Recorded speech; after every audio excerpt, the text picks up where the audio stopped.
We were frustrated, right? And we got out of our mind. But guess what?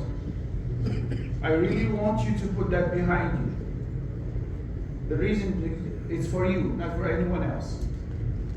Why? I want you to enter the next stage with a positive mind. If we keep thinking about what's happening and what happened last week or the last 2 days, we're not going to be ready. What is in front of you is more important than anything else. The next part, it is the Hajj. All what you did before, it's not Hajj yet. It was Umrah, it was visiting the Prophet Muhammad sallallahu alaihi wasallam. It was anything else but not the Hajj. So what you are expecting, waiting, paid for, being trained, it's coming. It's coming and it's starting tomorrow.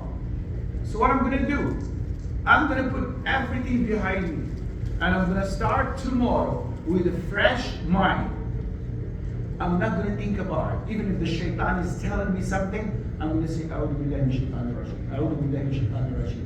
I am in front of something bigger, more important than my health and my wealth and my time and my struggle. What is the Hajj? I'm not trying to make it look nice. It is the reality. Hajj, right? Hajj, which is speaking for.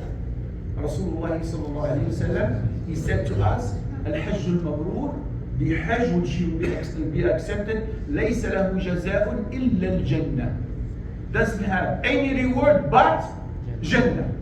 So imagine now, the next 3 days, I can get the ticket for Jannah. It's not a joke. This is the promise of your beloved one, Muhammad sallallahu alaihi wasallam. And he also said, من حج هذا البيت فلم يرفث ولم يفسق رجع كيوم ولدته أمه. Whoever comes to this house of Allah, and he performed this Hajj in the proper way, he will go back home like the first day that he was born. No sins at all. Is it worth it for you or not? Yes. Then I will put everything behind me, and I will open my heart, and I will open my mind, and I will start with a positive mind. I'm going to get Jannah, inshallah. And I will ask Allah subhanahu wa ta'ala that all the struggle that we are going through, we passed by, it will be also in our reward, in our mizan of hasanat, inshallah. Good. Saying so, now tomorrow is the 8th of Dhul Hijjah. And then the Hajj actually starts on the 8th of Dhul Hijjah. If any brothers turn on the ACs, probably it's getting hot, inshallah. But if you are okay, then you are okay, inshallah. Especially for the sisters also. Those are also behind. There's a switch there. Oh, it's not working? Yeah. Okay, alhamdulillah. I'm going to go step by step. And in each step, I'm going to stop and I'm going to ask you questions. So I'm not going to make a long lecture, because what I want, the purpose is not to give a lecture, but for us to understand and communicate. Okay, so tomorrow, inshallah, the Hajj will start. Hajj will start on the 8th of Dhul Hijjah. And it's also called Yawm at-Tarwiyah. Yawm at-Tarwiyah, the day of relaxation. Usually in the time of Rasulullah sallallahu alaihi wasallam, they used to come on the 8th of Dhul Hijjah, and it's called the day of Tarwiyah, meaning the day to relax, because the next day is going to be a big day, the day of Arafat. And then they get water, they get food, and they relax. The day of Tarwiyah. Of course, for us, because we are used to the luxury life, being in the tent is not Tarwiyah. It is also something difficult. But that's how it used to be for them. The best people ever. Better than us and our families and scholars and everything. Rasulullah sallallahu alayhi wa sallam and the Sahaba al-Kiram, Abu Bakr wa Umar wa Uthman wa Ali wa Talha wa Ummahat al-Mu'mineen, the most beautiful people, they went through the same difficulties or much more than that. So, 8th of Dhul Hijjah, that will be tomorrow. When are we going to leave? And this is the logistic part. From whatever I have right now, the latest information that I have, and this is what they are saying, that inshallah, what I want you to do tonight, after praying Maghrib and Isha, you get ready.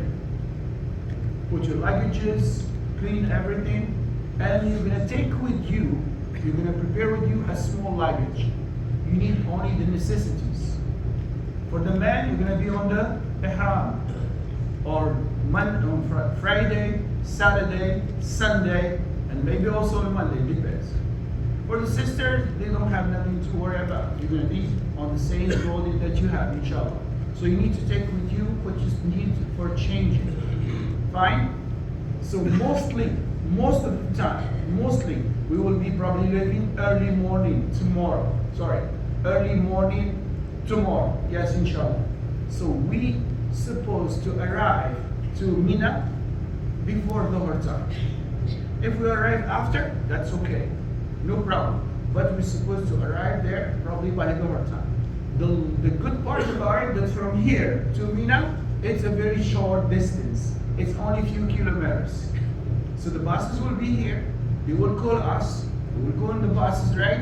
And then what are we gonna do? Good.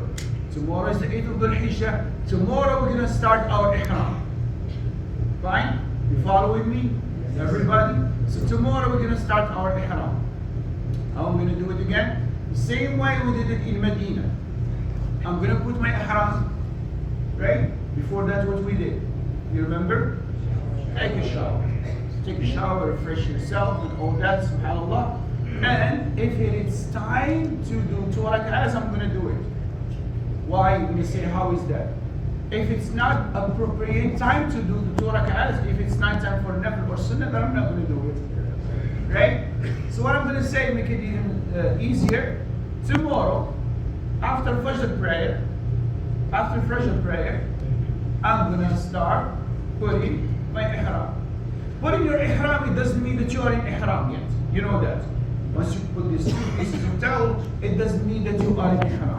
The ihram only when you start in your mind the intention. Good? So what I'm going to tell everybody, don't put your clothes, whatever, you're not going to start until you go in the bus. So once you're in the bus, and the bus is about to move, we're going to start the magic word. The word of what? Labbaik Allahumma labbaik. What I'm going to say? Labbaik Allahumma hajja. Oh Allah, I have the intention to perform Hajj. Now, any question before I move on? We don't have a question, meaning we are good. Any specific time early in the morning, what time? So that I said, the logistic we don't know. But, go ahead. No, we're going to answer that. I mean, the buses now are going to be leaving each company gets an assigned time to leave from the ministry. So inshallah we'll announce that today. Okay.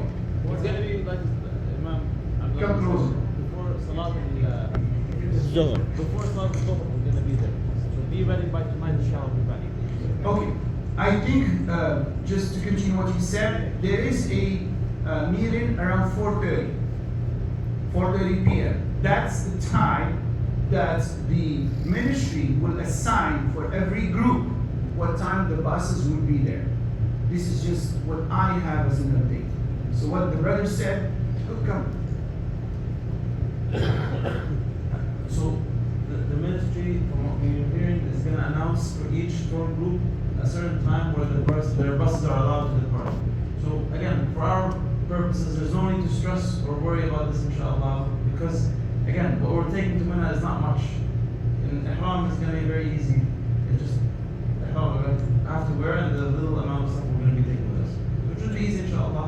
But look forward, most likely to be moving sometime after Fajr tomorrow.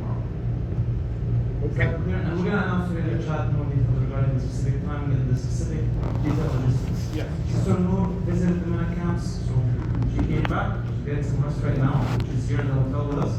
So, now we're going to get full updates and everything should be set. Okay. Yes, brother. Can we take Good. Take with you a small carry-on because you're going to be in tents. The space is small. It will fit for a bag or something. So take a small, luggage with you, not a big one. So it's small, it means small. The necessity that you need, right? The one that we take to airplane. Exactly. That you could take it with you. And remember, you don't need much. Me and you, we're going to be on a piece of towel the whole time. You don't need any. We don't need our makeup.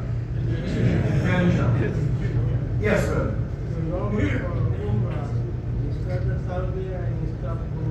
Good.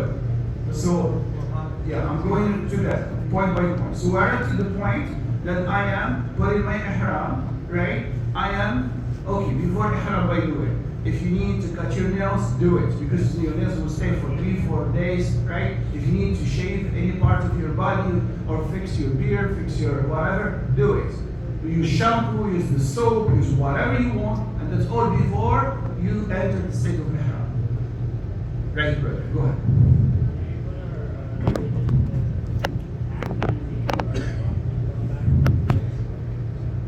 You leave your luggages where?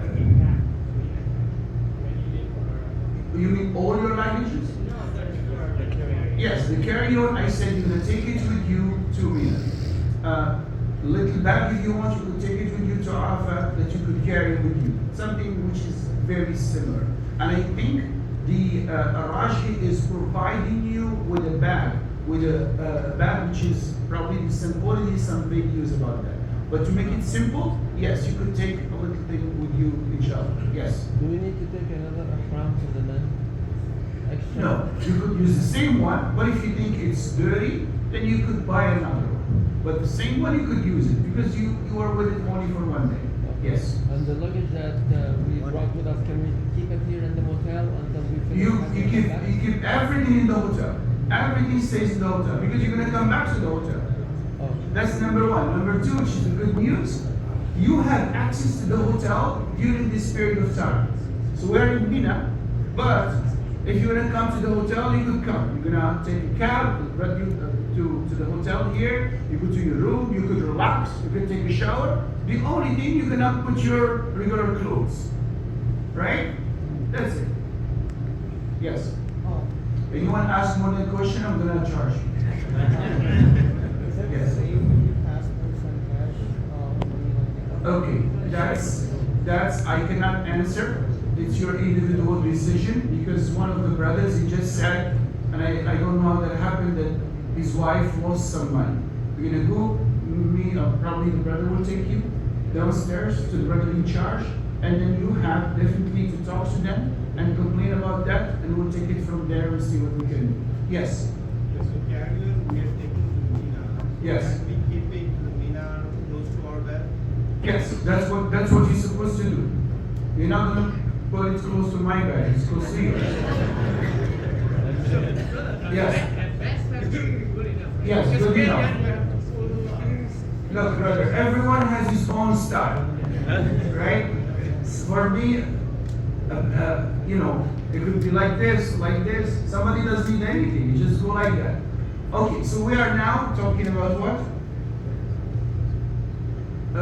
We are in Ihram, we are in the bus, and I started my intention. And I said, Labbaik Allahumma Hajj.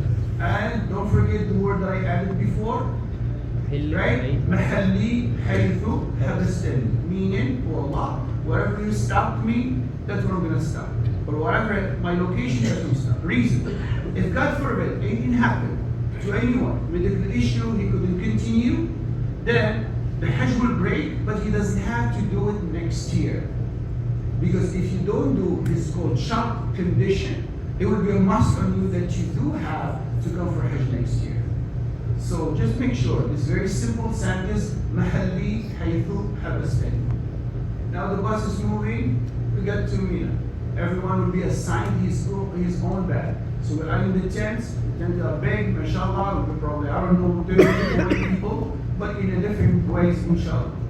I'm up to here. Any question before I move on? Yes. But you're following this flow, right? Don't Yes. jump to the end. No, I'm not. No problem. Go ahead. So each camp is gonna have how many people? I don't know how many, but it's a good number. Yes. I have a question. So you said we can come back to hotel from Mina. Yes. So how many days we have to? We're gonna be at Mina the 8th, the 9th, the 10th, the 11th, the 12th. Is there And any, some they may stay to the 13th. Go ahead. is there any specific time frame that we have to spend in Mina? You have to sleep in Mina. Nighttime has to be there. Okay? And then don't forget that still you're gonna be there in the daytime because you're gonna be stoning every day. So when you stone and coming back, you could stop by the hotel if you want. If you don't want, that's fine. Go back to me. I'm just saying for some people that you would like to relax more, sleep more, whatever could be. We're good? Moving to the next step? Good. So we are in Mina. Now we arrive there, inshallah. We're going to pray Dhuhr, Asr, Maghrib, Isha. All the prayers will be shortened, but no combining. Dhuhr 2 rak'ahs, Asr 2 rak'ahs, Maghrib 3, and Isha 2. Two. Good? Is there any specific ibadah? No. But I will say to you, busy yourself with reading Quran, the maximum that you do. And I will give you a small tip if you want to do it.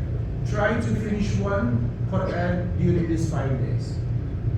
I will give you simple. Before Fajr, read few pages. After Fajr, read few pages. Before Dhuhr, few pages. After Dhuhr, few pages. Take only 5 minutes, 10 minutes. And then probably by the end of those 5-6 days, the entire Quran will be read. Yes? Very good question. You don't have to, but if you pray, it's going to be okay. No problem. It's just an issue of a different madhab, so there's no problem with that, inshallah. We're good. We pray Dhuhr, Asr, Maghrib, and Isha. We're going to pray Fajr. We're going to pray Fajr. What day is going to be? Arafat. The day of Arafat, which is the night. We're going to pray Fajr. The buses will be there. It will take us again where? To Arafat. So inshallah we'll be arriving to Arafat probably around 10 o'clock, 11 more. Depends again the logistics with the bus, which is not far again. It's only a few kilometers, but it's a huge traffic. You're talking about 2-3 million people, all of them going to the same place. Now we are in Arafat, inshallah. We'll be praying Dhuhr and Asr together, combined. 2 rak'ahs, and we finish another 2 rak'ahs. Right? And will be a small speech or khutbah if they allow us to do that. It depends, inshallah. Now that we are there and we pray over there, there will be tent again. Those tents, but not as luxurious as the tent that you're going to be in Mina. You know the good part or the funny part? You are, mashallah, coming from your country, you are comfortable. Then you went to Medina, the hotel was good, the food was good, most of the people were okay with it. Then you came over here and you were disappointed. The level of luxury went down. Right? We're actually going to Mina, that level even is lower. Right? Going to Arafat, even those tents are not going to be the same. And then you're going to move to much lower, which is the lowest. The lowest has luxury, but the higher in the reward in the eyes of Allah subhanahu wa ta'ala. Because what we're going to go to Muzdalifah, it's an open area. That's it, just the floor. Right? That's the way how we were created. So we said, we're going to be now in Arafat, we're going to pray Dhuhr and Asr. Don't eat too much food. Yeah, the bathrooms will be there, but I don't advise you to eat that much, right? Drink as much water as you could. It will be hot. And the question which is most of the people ask, should I go to the top of the mountain? Don't. Did Rasulullah went to the mountain? No, he did not. Some people, they think if I go to the top, I'm much closer to heaven. No, that you may die. And we don't want that to happen to anyone. It's the qadr of Allah subhanahu wa ta'ala. But I want you to stay safe and healthy, inshallah. So I am now at Arafat, between, after we pray Dhuhr and Asr, I am going to focus on only one thing. Doing what? Ibadah. I can read Quran. Subhanallah, alhamdulillah, la ilaha illallah, Allahu akbar. If you have your close friends that you talk to all the time, or your sister that you are very familiar and you talk all the time, that's not the right partner with you there. Because you're going to always talk about something. I'm not going to do that. Avoid that. You want to be only you and him. Yes, if someone could give you company to support you, he's reading Quran, you're reading Quran, he's reading Tasbih, you're reading Tasbih. Is it going to be non-stop? No. Take a break, but do it over and over. Okay, I always mention this. The best way to get the reward, as Rasulullah sallallahu alayhi wa taught us, he saw someone making dua. Oh Allah, give me, oh Allah, do this to me. He said, Istajala hada. This person is rushing. Then he taught him the etiquette. He said, when you start, what do? Praise Allah subhanahu wa ta'ala. Allah loves to be praised. Subhanallah, alhamdulillah, la ilaha illallah, Allahu akbar, subhanallah. Do it as much as you could. It's easy for everyone, and it's beautiful on the tongue. What's the next one? Asking Allah, wait, hold on. Say salat ala Rasulillah, sallallahu alayhi wa sallam. Allahumma salli ala Muhammad wa ala ali Muhammad. All of you know the Durid Sharif or as-Salat al-Ibrahimiyya. And remember, Allah told us, إن الله وملائكته يصلون على النبي يا أيها الذين آمنوا صلوا عليه وسلموا تسليما. He's the one who asked me to do so. So I'm going to praise Allah, I'm going to say salat wa Rasulullah, then I'm going to ask Allah for whatever I want. Anything that is in your mind. Anything that is in your mind, anything. Even if you want to buy new shoes, ask him for that. And it's not a joke. He answers everything. Sahaba radiallahu anhum used to do that.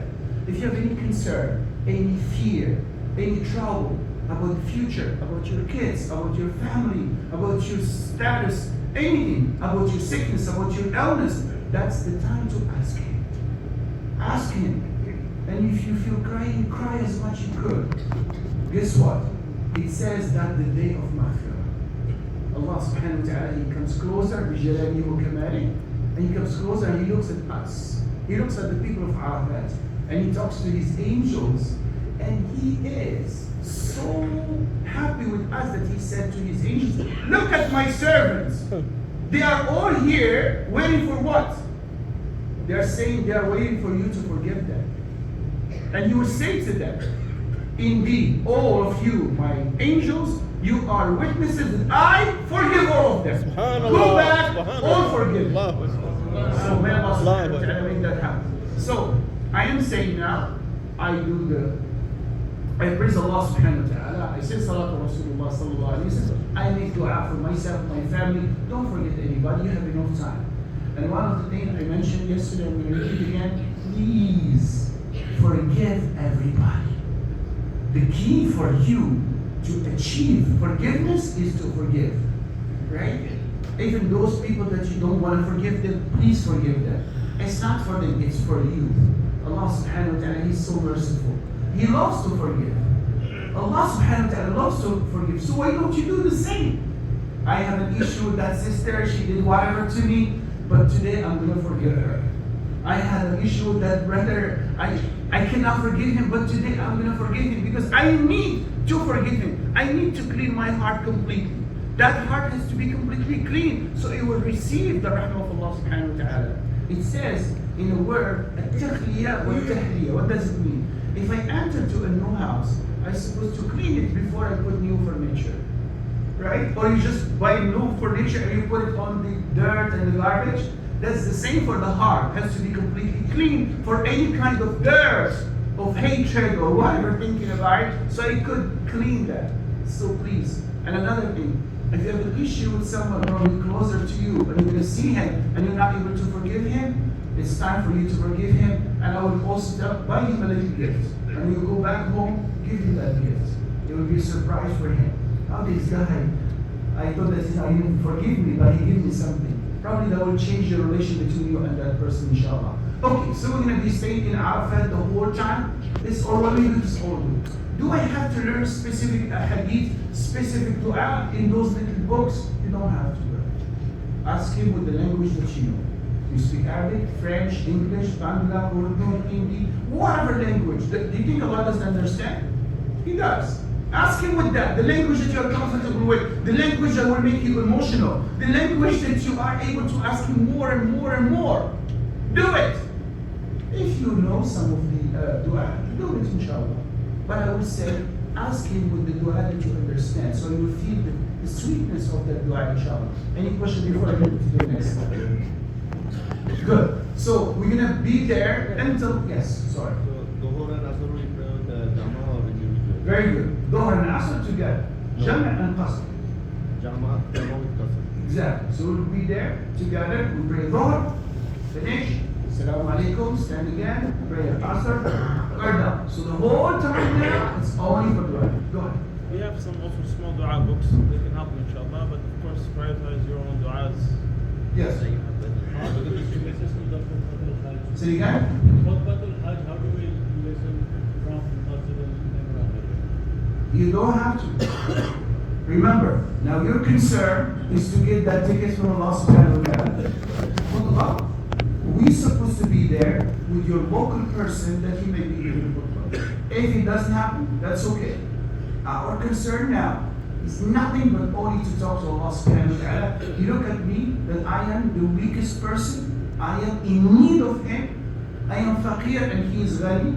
I am weak and he is strong. He will look at me with that eye and he will forgive me. So inshallah, if that happened, that's the key for Jamia, inshallah. So we're gonna stay there until Maghrib. We're not gonna pray Maghrib. We're gonna wait, and then we're gonna go where? To Muzdalifah.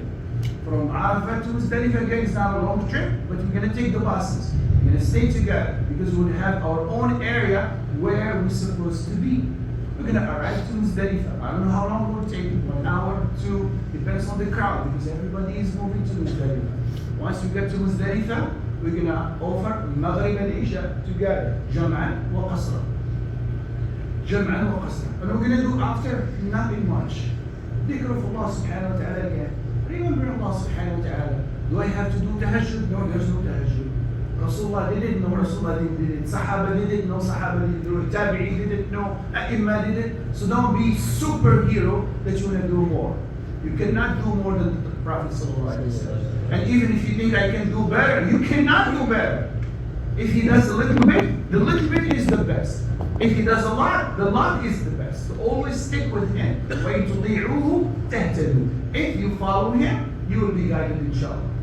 In Muzdalifah, we're going to stay overnight and we're going to collect the pebbles, right? The little stones. How many we need? 7-0, right? In case many things could happen. Number 1, if you are staying until the 13th, you're going to stone the first day. 7, then next day. 21, 21, 21. If you're living on the 12th, you're going to be 7, then 21 and 21. Take extra with you. Because I said before, I'm an Estonian and I 1 floor down. So what I'm going to do? You're going to borrow from Brother Wasim and then I'll give you. He will sell it to you there. So, or some of your friends need one, right? Just take extra, it's not going to hurt you.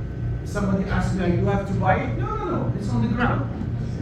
Get as many as you want. Do I have to wash them? You don't have to wash them. Just keep them in a little bag, we'll carry with you all the time. And that's it, inshallah. So, I am now at Muzdalifah, I collect that. I will stay until Fajr time.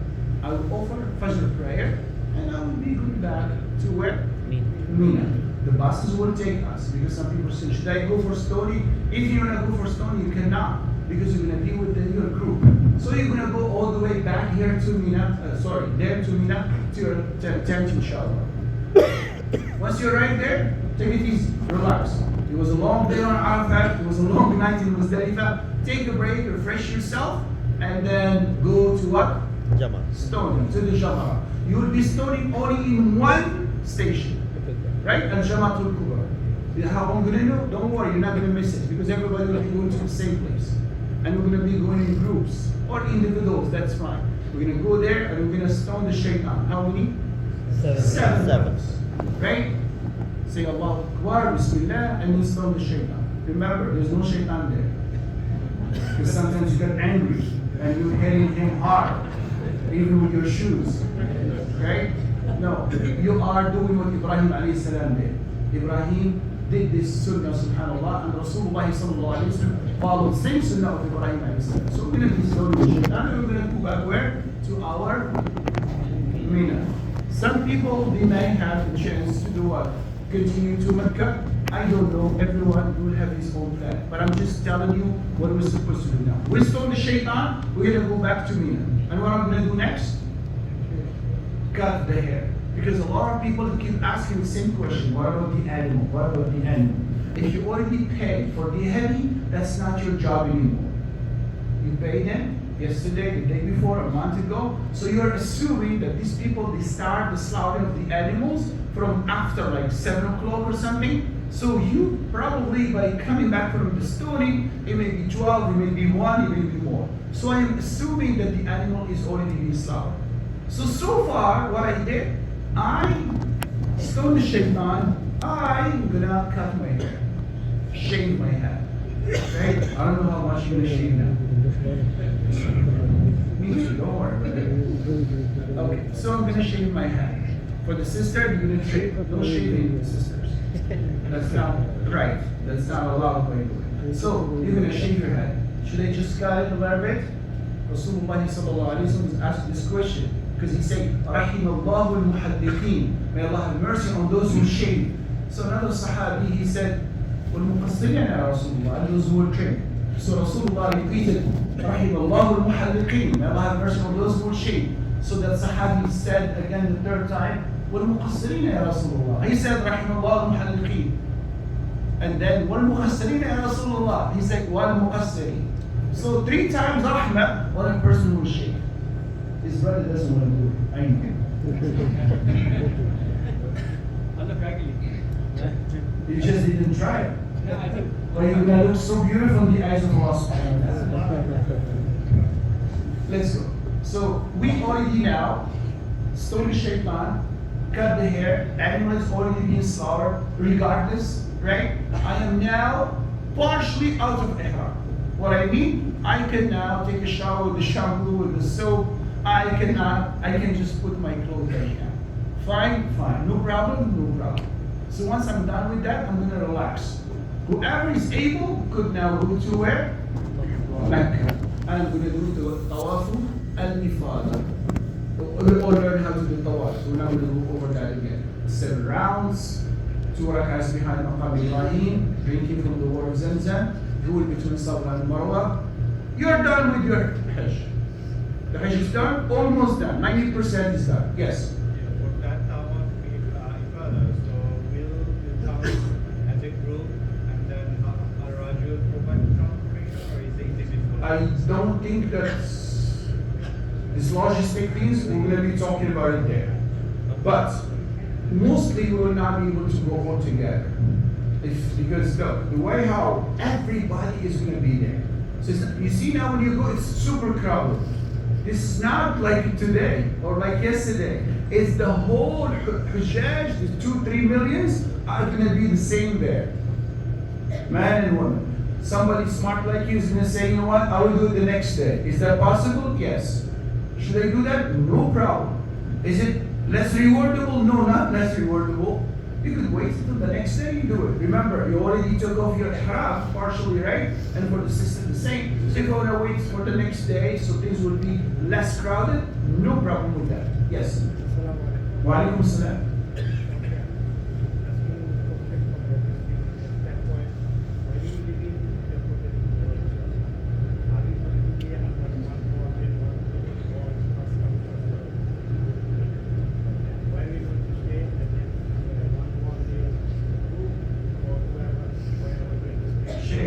You make it so difficult. Number one, I am going with the flow, and then you pull me from the back like this. You say, come back to the start. No, I'm going to answer to that question in the end again. So let me just go here. But remind me. Yes. So when you mentioned partially out of ihram, Yes. you can take out the ihram and then Yes. when we go for tawaf. You could do everything except you cannot be with your wife. Very simple. No, do you have to put back the ihram for tawaf? No. You don't have to put the haram anymore. But I know you want to trick the people and put the haram and you go to the like you. You are so smart. Yes, brother. I have 2 questions. The first question is when we do the ifada, if we don't do the ifada on the 10th, can we do it on what is the last 10th? That's what I said. On the 10th, if you cannot do it on the 11th. What about, can we do it on 20th also? If you pay me extra money, I will say yes. Okay, so if Yes, you could do it on the 10th, on the 11th, on the 12th. But I don't want you to wait until that day. Because some people will be leaving back to their hotels on the 12th. But if you want to do that, no problem with that, inshallah. So 12th, what time is the restriction? No, there's no restrictions. But I don't think you will be able to do it in that way. Because remember, every day you have to go for stoning back and forth, right? The second thing is,